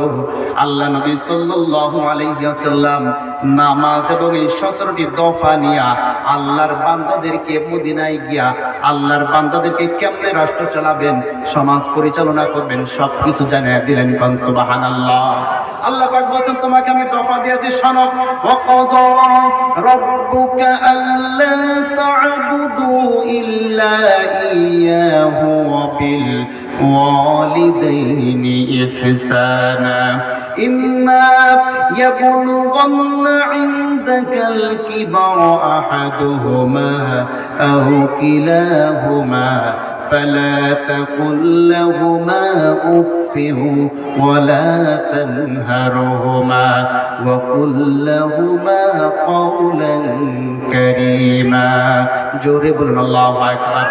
আল্লাহ বলছেন, তোমাকে যে দফা দিয়েছি, 1 নম্বর দফা আল্লাহ তা'বুদু ইল্লা ইয়াহু। 1 নম্বর দফা, আমি আল্লাহ ছাড়া অন্য কারো ইবাদত করা যাবে না। যাবে নাকি? আল্লাহ তা'বুদু ইল্লা ইয়াহু, আমি আল্লাহ ছাড়া কারো গোলামি করা যাবে না, কারো কাছে মাথা নত করা যাবে না, আমি আল্লাহ ছাড়া অন্য কারো আইন মানা যাবে না। সৃষ্টি করেছেন যিনি, আইন চলবে তার। কথা বলছেন না কেন? সৃষ্টি যার, এই জমিনে আইন চলবে তার। কোন মানুষের তৈরি করা আইন দিয়া সমাজ চালানো যাবে না, ঠিক কি না? আর 2 নম্বর দফা ওয়াবিল ওয়ালিদাইনি ইহসানা, আল্লাহর ইবাদতের সঙ্গে সঙ্গে পিতামাতার সাথে সদাচরণ করতে হবে। কাদের সাথে? পিতামাতার সাথে সদাচরণ করতে হবে। আমাদের সমাজে এখন দেখা যায় সন্তানরা সবচাইতে বেশি পিতামাতার অবাধ্য হয়ে গিয়েছে, ঠিক কিনা জোরে বলেন? পিতামাতার কথা সন্তানরা শুনতে চায় না, কিন্তু পিতামাতার কথা শ্রবণ করা, পিতামাতার সাথে সদাচরণ করা, এটা আল্লাহ আমাদের জন্য ফরজ করে দিয়েছে, ঠিক কিনা? কোন সন্তান যদি পিতামাতার সাথে বেয়াদবি করে, পিতামাতার অবাধ্য হয়, আল্লাহর কসম করে বলছি, ও যদি মক্কা মদিনার ইমামও হয়ে যায়, এরপরও আল্লাহর দরবারে গিয়া মাপ পেতে পারে না, ঠিক কিনা জোরে বলেন? আল্লাহ তাকে ক্ষমা করবেন না। পিতামাতা যদি অসন্তুষ্ট হয়, আল্লাহ নিজে অসন্তুষ্ট হয়ে যায়। যাই হোক, এরপর আল্লাহ পাক রব্বুল আলামিন বলেন, ইম্মা ইয়াবলুগান্না ইনদাকাল কিবারা আহাদুহুমা আও কিলাহুমা, তাদের 2 জন অথবা যে কোনো একজন, পিতা হোক মাতা হোক, অথবা তারা 2 জনই যখন বৃদ্ধ হয়ে যাবে, ফালা তাকুল লাহুমা উফিন, তাদের সাথে এমন কোন আচরণ করবে না যে তোমার আচরণে অসন্তুষ্ট হয়ে কষ্ট পেয়ে বলে, আহা আমার সন্তান এমন একটা কথা আমাকে বলল। কথা বুঝতে পেরেছেন? এমন কোন আচরণ বা এমন কোন কথা পিতামাতার সামনে বলা যাবে না যে পিতামাতা আপনার এই কথা শুনে, আমার সন্তান এত বড় একটা কথা আমাকে বলল, এমন একটা কাজ আমার সন্তান করতে পারলো, এমন কোন কাজ বা কথা পিতামাতার সামনে বলা যাবে না। এরপর আল্লাহ বলছেন, ওয়ালা তানহারহুমা, তাদেরকে ধমক দেওয়া যাবে না। পিতামাতাকে ধমক দেওয়া যাবে না। দেখেন, রাষ্ট্র পরিচালনার আগে, রাষ্ট্রে যাওয়ার আগে আল্লাহ পাকের ফর্মুলা দেখেন, আগে ঘরের মধ্য থেকে আল্লাহ সাইজ করছেন। সুবহানাল্লাহ বললেন না? এইজন্য রাষ্ট্রের অবকাঠামো যাওয়ার আগে পরিবার ঠিক করতে হবে। কোন পরিবারের লোক যদি ভদ্র হয়ে যায়, তাহলে ওই পরিবারের লোক বাইরে গিয়ে অভদ্র হতে পারে না, ঠিক কিনা জোরে বলেন? এই জন্য আগে পারিবারিক শিক্ষাটা জরুরি। যাদের পারিবারিক শিক্ষাটা ভালো, তারা সমাজে গিয়েও ভালো। যাদের পারিবারিক শিক্ষা ভালো নয়, তারা সমাজে গিয়েও ভালো হতে পারে না, ঠিক কিনা জোরে বলেন? আল্লাহ বলছেন যে তাদের সাথে ধমক দিয়ে তাদের সাথে তুমি কথা বলতে পারবে না। ওয়ালা তানহারহুমা, কখনো পিতামাতাকে ধমক দেওয়া যাবে না, বরঞ্চ তাদের সাথে যখন কথা বলবে, ওয়াকুল লাহুমা কাওলান কারীমা, সুন্দর ভাষায় মৃদু সুরে আস্তে আস্তে গলাটা নিচু করে কথা বলতে হবে। ও যুবক ভাইরা যারা আছো, অনুরোধ জানাই, পিতামাতার সাথে ধমক দিয়ে কথা বলো না, গলাটা নামিয়ে সম্মানের সাথে তাদেরকে কথা বলো। পিতামাতাকে যত সম্মান করবে, আল্লাহ তোমার সম্মান এই পৃথিবীতে বাড়িয়ে দিবে। আর পিতামাতাকে যত বেশি অসম্মান যে ব্যক্তি করে, যেই সন্তান করে, ওই সন্তান পদে পদে লাঞ্ছন এবং অপমানের শিকার হয়। কথা কি বুঝতে পেরেছেন আমার ভাইয়েরা, আমার বন্ধুগণ? এবার বলছেন ওয়াকফিজ লাহুমা জানাহাজ যুল্লি মিনার রাহমাতি ওয়া কুর রাব্বিরহামহুমা কামা রাব্বায়ানি সগীরা। জোরে বলুন আল্লাহু আকবার। ওয়াকফিজ লাহুমা জানাহাজ যুল্লি মিনার রাহমা। পৃথিবীতে যতদিন পর্যন্ত তোমার পিতামাতা জীবিত থাকবে, ততদিন পর্যন্ত তাদের জন্য রহমতের দুইটা ডানা বিছায়া দাও। যখন পিতামাতার যা প্রয়োজন চাওয়ার আগে সেইটা পূরণ করো। কথা বলছেন না কেন? চাওয়া লাগবে কেন? তুমি যখন ছোট্ট ছিলা তোমার তো চাওয়া লাগতো না, তোমার পিতামাতা তোমাকে সব পূরণ করেছে, ঠিক কিনা যারা বলেন? কিন্তু তারা বৃদ্ধ হয়ে গিয়েছে, রুজি রোজগার করতে পারে না, তাদেরও তো মনে চায় চায়ের দোকানে বসে গল্প করতে, চা খেতে। কথা বলছেন না কেন? তুমি এখন বেতন পাও অথবা তুমি ব্যবসা করো, চাকরি করো, যাই করো না কেন, প্রত্যেক মাসে বা সপ্তাহে পিতার হাতে মাতার হাতে কিছু কিছু অর্থ, কিছু কিছু টাকা তাদেরকে দিতে হয়। তাহলে তোমার ছোট্ট ছোট্ট বাচ্চারা যখন গিয়া বলে দাদা চকলেট খাবো, তোমার দাদা মানে কষ্ট পায় না, পকেট থেকে টাকাটা বাহির করে দিতে পারে। কথা বলছেন না কেন? কিন্তু তোমার পিতা মাতাকে যদি তুমি কিছুই না দাও, দাদার কাছে গিয়া নাতি নাতনি গিয়া যখন কান্নাকাটি করে, কোন আবদার করে, যখন মিটাইতে না পারে চোখের পানি ছেড়ে দেয়, আল্লাহর কসম কোন পিতা যদি কষ্টে চোখের পানি ফেলে কোন সন্তানদের জন্য, ওই সন্তান বরবাদ হয়ে যায়। ঠিক কি হবে বলে? অনেক সন্তান আছে গত মাসে পিতাকে 100 টাকা দিয়েছে, এই মাসে আবার পিতা যদি বলে আমার ওষুধ ফুরিয়ে গিয়েছে, টাকা নাই, ধমক দেয়া বলে গত মাসেই তো দিলাম ওষুধ কিনে, কি করেছো? কথা বলছে না কেন? এমন অনেক সন্তান আছে। এই জন্য যুবক ভাইরা যারা আছেন, পিতা মাতার কাছ থেকে কখনো হিসাব নেবেন না। আল্লাহর কসম করে বলছে যে পিতা মাতা শিশুকাল থেকে আপনাকে বড় করেছে, এই পিতা মাতা কখনো আপনার সম্পদ অবৈধভাবে নষ্ট করবে না। ঠিক কি না যারা বলেন? পিতা মাতাকে যতদিন জীবিত থাকবে যা যা প্রয়োজন, যা খেতে মন চায় তাদেরকে খাওয়াবেন, যা পড়তে মন চায় তাদেরকে পড়াবেন, যেখানে যেতে মন চায় তাদেরকে যেতে দিবেন, টাকা চাইলে টাকা দিবেন, অর্থ চাইলে অর্থ দিবেন, যা চায় তাই দিবেন। আমার ভাইরা, এরপরে তারা যখন মৃত্যুবরণ করবে, আল্লাহ বলছেন মরার পরেও তোমাদের জন্য পিতা মাতার হক রয়েছে, সেটি হচ্ছে তাদের জন্য দোয়া করতে হবে। কি করতে হবে?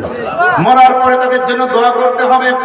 আমাদের সমাজে কিছু মানুষ আছে এমন, পিতামাতা যতদিন জীবিত ছিল ঠিক মতন খোঁজ খবর নিত না, ভাঙা ঘরের মধ্যে পিতামাতাকে রেখে দিয়েছে, পিতামাতা মৃত্যুবরণ করেছে, এবার এলাকার 14 গোষ্ঠী সকলকে ডেকে গরু গোশত দিয়ে ভাত খাইতে দেয়।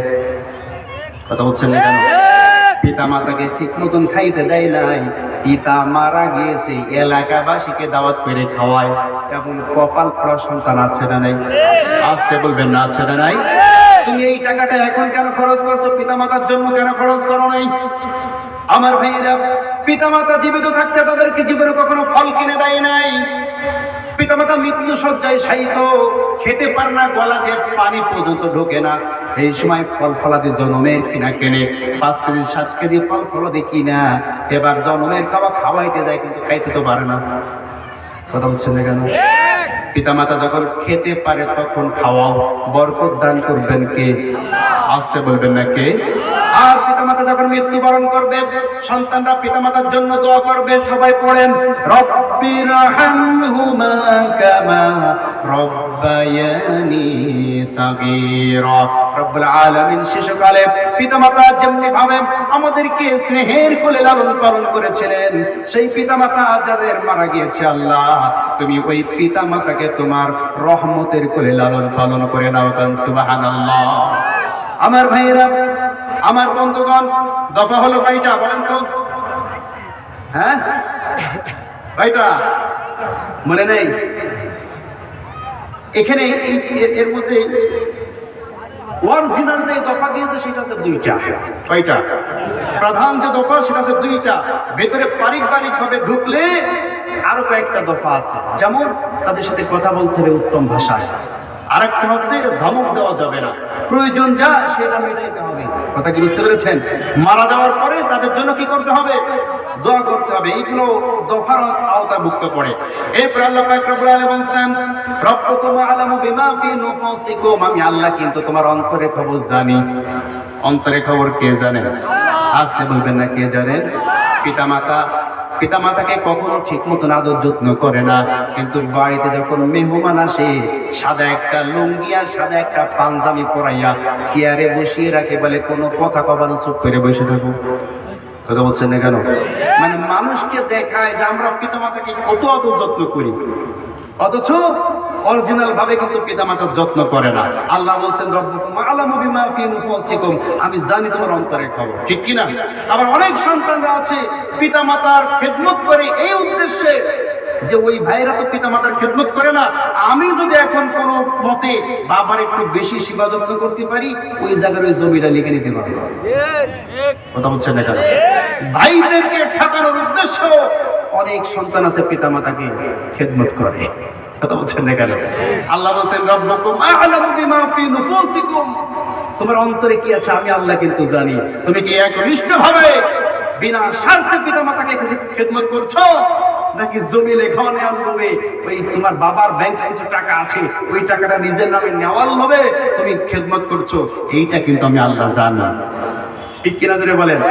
আল্লাহ পাক রব্বুল আলামিন বলছেন এরপরে, ওয়াতিজাল কুরবা হাক্কাহু ওয়াল মিসকিন ওয়া ইবনাস সাবিল, এইখানে আল্লাহ বলছেন জাল কুরবা নিকট আত্মীয়, আল মিসকিন যারা অভাবী, ইবনাস সাবিল যারা নাকি মুসাফির, এদের বিষয়েও আল্লাহ দফা দিয়েছেন, তাদের হক আদায় করতে হবে। সংক্ষিপ্ত করে আমি সব দফাগুলা বলতে পারবো না। ওয়াতিজাল কুরবা নিকট আত্মীয় যারা, এই নিকট আত্মীয়দের হক আদায় করতে হবে, ঠিক কিনা যারা বলেন? আমাদের সমাজে সবচাইতে বেশি হক নষ্ট করা হয় নিকট আত্মীয়দের। কথা বলছেন এখানে? নিকট আত্মীয় ফুপুর সাথে আমাদের সম্পর্ক ভালো না, চাচাতো ভাইদের সাথে সম্পর্ক ভালো না, আমার ভাইরা তারপরে ফুফাতো ভাইদের সাথে সম্পর্ক ভালো না, কিন্তু শ্বশুর বাড়ির আত্মীয় যদি শ্বশুরের মেয়ে, তার মেয়ে আবার তার শালীর মেয়ে, তার সাথে সম্পর্ক আছে। কথা বলছেন এখানে? নিজের চাচা ভাইদের সাথে সম্পর্ক নেই, নিজের ফুফাতো ভাইদের সাথে সম্পর্ক নেই, কিন্তু শ্বশুর বাড়ি, শালা কোথায় বিয়ে করেছে, শালার শ্বশুর বাড়ি, শালার শ্বশুর বাড়ি, শ্বশুর বাড়ি, তাদের সাথে সম্পর্ক আছে। কথা বলছেন এখানে? নিজের মায়ের পেটের বোন, ভাই বিদেশে থাকে, বোন যদি একটা 3 পিস চায়, খবরদার তোর ভাবি জানো না জানো। কথা বলছেন এখানে? তোর ভাবি জানো না জানে, খুব গোপনে ভয়তে 500 টাকা একটা 3 পিস কিনে দেয়, আর শালা যদি ফোন করে 1 লক্ষ টাকার আইফোন দিতে একটু গায়ে বাঁধে। কথা বলছেন এখানে? আছে না নেই? শুধু তাই নয়, কুরবানির সময় দেখা যায় নিজের আপন ভাইয়ের বাড়ি গোশত পাঠায় না, মেয়ে শ্বশুর বাড়ি গোশত পাঠায়। নিজের আপন ভাইয়ের বাড়ি গোশত যায় না কুরবানির, অথচ মেয়ে শ্বশুর বাড়ি ঠিকই গোশত দিয়েছে। আছে না নেই? আছে বলবেন না, আছে না নেই? বিয়ের সময় দেখা যায় ছেলের বিয়েতে, মেয়ের বিয়েতে নিজের আপন ভাই দাওয়াত পায় না, স্বাস্থ্য ভাই দাওয়াত পায় না, কিন্তু এলাকার পাতি নেতা, সাথী নেতা, যত প্রকার নেতা আছে 14 গোষ্ঠী মিলে সবাই সে খায়। কথা বলছেন না কেন? আমার ভাইরা, আল্লাহ বলছেন ওয়াতিজাল কুরবা, নিকট আত্মীয়দের হক যদি কোনো ব্যক্তি আদায় না করে, আল্লাহর ফরজ গুনার মধ্যে সে লিপ্ত হলো। আর ফরজ তরক করলে যত ভালো কাজ করুক, কোনো ভালো কাজ আল্লাহ পাক কবুল করবেন না। ঠিক কি না বলে? আল্লাহ রাসূল বলেছেন, আয়াতে এটা আছে। আল্লাহ রাসূল আরো মারাত্মক কথা বলেছেন। আল্লাহ রাসূল বলেছেন, ওয়াল্লাহি নাফসি বিয়াদি মুহাম্মদ, ওই আল্লাহর কসম যে আল্লাহর হাতে আমি মুহাম্মাদের প্রাণ, লা তাদখুলুল জান্নাহ, লা তাদখুলুল জান্নাহ, লা তাদখুলুল জান্নাহ কাতিউর রহিম, যারা নাকি আত্মীয়তার সম্পর্ক ছিন্ন করে সে ব্যক্তি জান্নাতে প্রবেশ করতে পারবে না, পারবে না এবং পারবে না। কথা বলছেন এখানে? আত্মীয়তার সাথে সম্পর্ক ছিন্ন করে, বোনের সাথে ভাইয়ের গায়ে কুমড়ো সম্পর্ক কেন? বোন এসেছে তার বাবার বাড়ির পৈতৃক সম্পত্তি নেওয়ার জন্য, ভাই বোনের সাথে সম্পর্ক নেই। কথা বলছেন না কেন? নিকট আত্মীয় আপন ভাইয়ের সাথে ভাইয়ের কথা নেই, ভাইয়ের সাথে বোনের কথা নেই, ফুপুর সাথে ভাইদের কোনো কথা নেই। এই অবস্থায় উনি হজ করে এসেছে, হজ তো কবুল হয়েছে। আপনি আবার কিছু মনে করেন না, কথা কি বুঝতে পেরেছেন? যত ইবাদত আপনি করেন না কেন, নামাজ পড়তে পড়তে কপাল কালো করে ফেলেছেন, হজ করতে করতে টাকা সব শেষ করে ফেলেছেন, যাকাত দিতে দিতে জমি জমে সব শেষ হয়ে যদি যায়, আল্লাহর কসম করে বলছি সারা রাত তাহাজ্জুদের জায়নামাজে দাঁড়িয়ে চোখের পানি ফেলবেন, আত্মীয়তার সাথে সম্পর্ক ভালো নেই, আপনার কোনো ইবাদত আল্লাহ কবুল করবে না, আপনি জান্নাতের ঘ্রাণও পাবেন না। নাউজুবিল্লাহ পড়েন। আমার ভাইয়েরা, এরপর আল্লাহ বলছেন ওয়াল মিসকিন, মিসকিন যারা তাদের হক আদায় করতে হবে। আমার ভাইয়েরা, মিসকিনদের হক আদায় এইভাবে করতে হবে, মিসকিনরা যদি আপনার কাছে এসে কিছু চায় অথবা নাও চায়, তাদের কাছে তাদের জিনিসটা পৌঁছে দিতে হবে। আপনি ধনী মানুষ, আপনার যাকাত এসেছে 2 লক্ষ টাকা, সমাজের বুকে আপনাকে খুঁজতে হবে, নিজে বাহির হবেন কারা কারা মিসকিন আছে, টাকার অ্যামাউন্ট এবং তাদের সংখ্যা অ্যাডজাস্ট করে কার ভাগে কয় টাকা পড়ে এইগুলা দিয়ে আসতে হবে। কথা বলছেন না কেন? কিন্তু আমরা এইভাবে কিন্তু সঠিকভাবে যাকাত আদায় করি না, করি? যাকাতগুলো সঠিকভাবে আদায় করতে হবে, মিসকিনদের হক আদায় করতে হবে। আমার ভাই, আপনার সাবিল মুসাফিরদের জন্য সঠিক ব্যবস্থা রাখতে হবে। আর ওয়ালা তুবাজ্জির তাবযীর, অপচয় করা যাবে না। অপচয় করা যাবে? বিয়ে বাড়িতে অপচয় হয়, বিয়ে বাড়িতে গান বাজনা বাজে কি বাজে না? আসছে বলবেন না বাজে না, বাজে না।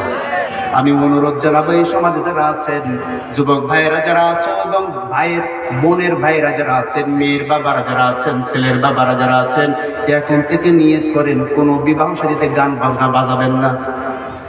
তার কারণ গান বাজাইলে খুশি হয় কি? এই তো মাশাআল্লাহ, কে খুশি হয়? ও খুশি হয় কে? ও খুশি হন কে? আল্লাহ। গান বাজনা বাজাইলে খুশি হয় শয়তান, ও খুশি হন আল্লাহ। আল্লাহকে অসন্তুষ্ট করে আপনার মেয়েকে বিয়ে দিচ্ছেন, শয়তানকে খুশি করে মেয়েকে বিয়ে দিচ্ছেন, এই মেয়ের বিয়ার টেকবে আপনি ভাবলেন কেমনে? কথা বলছেন না কেন? আপনি কেমনে ভেবেছেন আপনার ছেলের বিয়ে টিকবে, আপনার মেয়ের বিয়ে টিকবে? আপনি তো আল্লাহকে অসন্তুষ্ট করে ছেলেটাকে বিয়ে দিয়েছেন, মেয়েটাকে বিয়ে দিয়েছেন। এই কারণে আমাদের সমাজে পরক্রিয়া বেশি, ছাড়াছাড়ি বেশি, ডিভোর্স বেশি। কারণ বিবাহটাই শয়তানকে হাসিল করে ফেরেশতাদেরকে দূর করে দেয়া। ঠিক কিনা যেটা বলেন?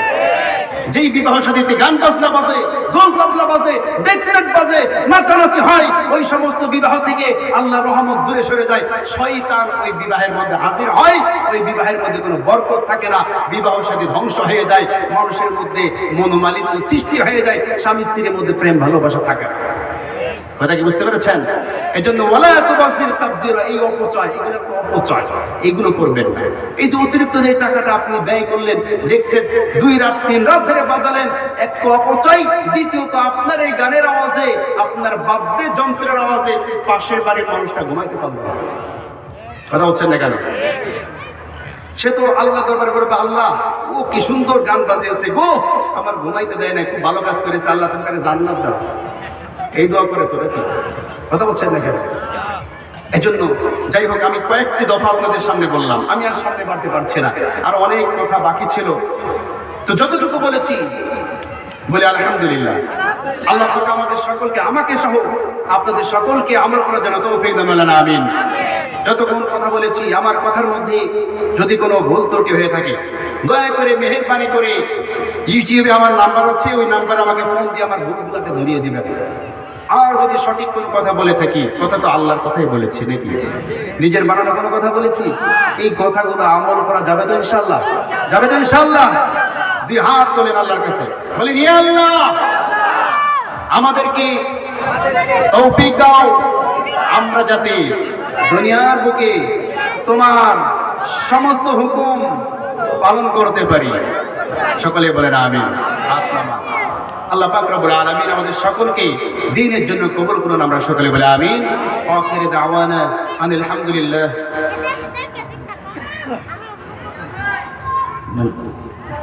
উপস্থিতি লোকজন পাঠায় দেন।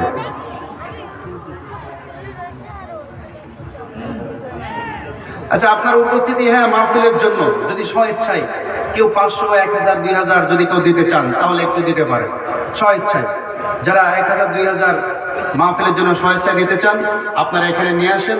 আর আপনাদের মধ্যে একটু লোকজন তো যাবে ভিতরে, হ্যাঁ, প্যাকেট যাবে, স্বেচ্ছাসেবক আছে, মা বোনদের মধ্যেও স্বেচ্ছাসেবক আছে। আপনারা যে যা করেন এই মাহফিলের জন্য যুব সমাজরা কষ্ট করেছে, তাদেরকে আপনারা সহযোগিতা করবেন।